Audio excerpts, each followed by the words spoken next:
మనందరికి తెలుసు DMK party ఈ 3 లాంగ్వేజ్ ఫార్ములాకి వ్యతిరేకంగా, హిందీ భాషకు వ్యతిరేకంగా, మాకు ద్రవిడియన్ భాషలే కావాలి, మేము తమిళే మాట్లాడతాం, ఇలా చాలా పోరాటమే చేశారు.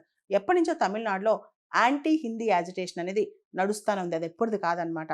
అయితే బయట అంటే ఎంత లోపల మనకి ఎన్నున్నా, ఎన్ని భిన్నాభిప్రాయాలున్నా బయటికెళ్ళినప్పుడు మనం చూస్తే గనక ఇప్పుడు రకరకాల పార్టీస్, రకరకాల లీడర్స్ వాళ్ళందరూ రూలింగ్ పార్టీయే కావక్కర్లేదు. డీఎంకే లీడర్స్ కావచ్చు, కనిమొళి లాంటి వాళ్ళు, లేకపోతే సల్మాన్ ఖుర్షీద్, శశి థరూర్ కావచ్చు, లేకపోతే ఓవైసీ కావచ్చు.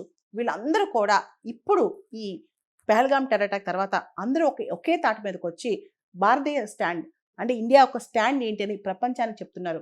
ఇంకా వీళ్ళే ఎక్కువ వోకల్‌గా ఉన్నారనమాట. వాళ్ళే ఎక్కువ నేషనలిజం చూపిస్తున్నారనమాట. ఇది చాలా అద్భుతమైన అంశం అని చెప్పొచ్చు.